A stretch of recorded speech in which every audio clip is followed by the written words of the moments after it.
morning and welcome to a&etv. Today we're joined for morning coffee by jewellery designer Noor Shamma. Good morning, Noor. Good morning. Thank you for joining us. Thank you for having me. And to kick things off, can you talk us through your morning routine? Well, two things. I love mornings and I love routines.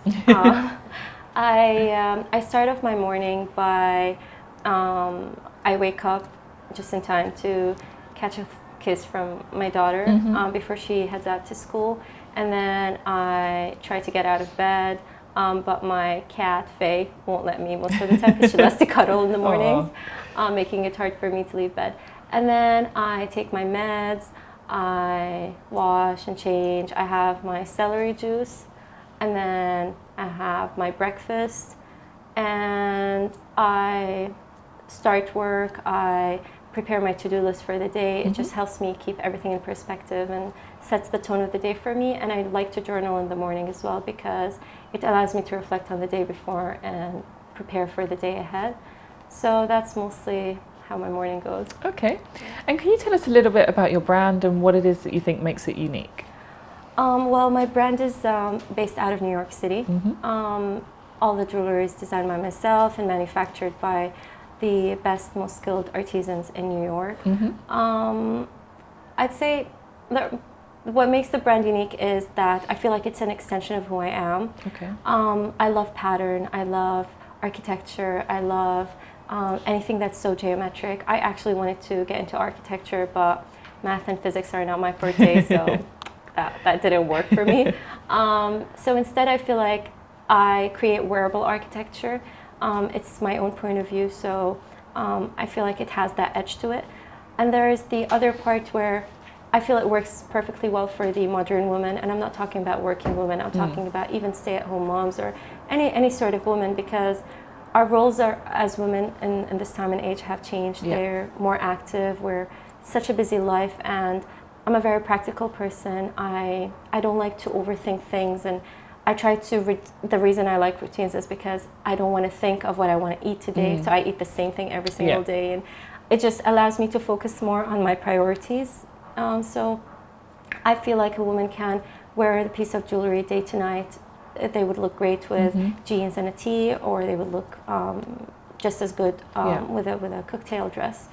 And finally, I'm a very sentimental person, though like it might be hard to believe, but I collect a lot of things, and jewelry is not an exception. And I feel like the jewelry works for different age groups. So I love the idea of passing on jewelry.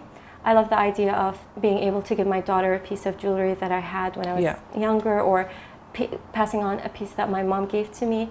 A few years ago, actually, when I turned 30, my dad gave me earrings that my grandmother owned when she was in her 30s. She passed away when she was 34 in 1958. So he was only 3. So he doesn't actually have any vivid memories of her. But every time I wear these earrings, they just feel so special. And I love that feeling that jewelry brings to people. Okay. Your brand is relatively new still. So what are the aspirations behind it, and what do you hope to achieve with it? Well, I'm shamelessly ambitious, so the sky is my limit. Okay. And what do you consider your biggest achievements so far? The thing with achievements, it's a buildup of so many different successes that get you somewhere. And when you're starting off a project, every little success is an achievement in itself, because you're like ticking off things. And I'm obsessed with to-do lists, so every time I tick something, it's an achievement to me.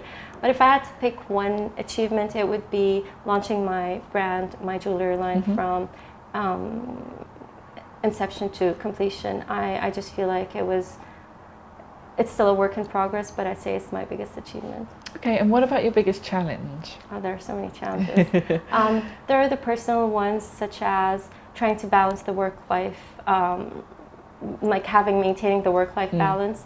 There's trying to manage my autoimmune disease, which can be challenging sometimes on a personal level and on a professional level. And then there are the challenges that I think are more from a professional perspective, such as the market is so oversaturated, and I think this is applicable in so many industries. And the challenge would be to find your voice, find your point of view, and to keep going day in and day out, and not feel underwhelmed or discouraged, because you just need to do what you need to do. Another challenge as a creative would be that I always want to create. It's like an addiction. it's a blessing and a curse at the same time. And it sometimes kind of becomes a distraction because my brain is always looking for ideas and always like, okay, I can do this and I can do this and I want to do this, but the challenge is to stay focused and finish what I started, and then take it easy and take a step back and try to basically achieve my objectives on time. Okay, and what is it that you still want to achieve? Peace of mind. Okay, and obviously we know you travel a lot. You're back and forth from here to New York, and you're traveling a lot more. What do you think travel brings to you as a person? Tolerance and perspective. You just realize that you're not the center of the world. You meet a lot of people from different cultures. You learn to respect more, you learn to understand more, and you learn to adopt a lot of things from others. And I'm just always fascinated by the amount of beauty that's out there, be it people and their cultures, be it art and architecture, be it nature and agriculture and food. So there's always something to learn and something to appreciate, I'd say. Okay, and who or what inspires you the most? Who or what inspires me the most? The resilient, the passionate, and the kind. And I'd say that this pretty much defines my father and my mother. They're all that and more. So. Okay, and do you have a personal motto that you live by? Yes, aimer c'est agir, to love is to act, by Victor Hugo.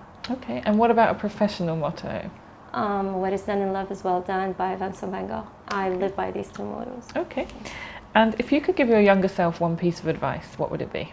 Other than not marry young, I would say stop trying to be a pleaser and focus on your self-growth. Okay, and what would you tell yourself 10 years from now? I would say you've done well and you should be proud. Okay, and what do you say no to? Well, other than the very obvious stuff like discrimination and racism and ignorance and stuff, I would say no to giving up. Okay, and how would you describe your own style? Okay, that's a tricky one. I love comfort. So I'm very laid back. I like oversized things. I like flow. I like things that help me move because I'm a very practical person. So my style is practical. It's anything that allows me to do my work in the best way possible. And I'm always working, so it needs to work for me. Yeah, and I guess you're always wearing jewellery, right? Always. And what book are you reading at the moment? I'm reading Educated by Tara Westover. Okay. Okay, and for a final question, can you tell me how you'd like the world to remember you? Righteous, kind, and resilient, and that I loved unconditionally my family, my friends, and my work. Okay, Noor, thank you so much for joining us. It's been our pleasure. Thank you. And thank you for watching. We'll see you next time.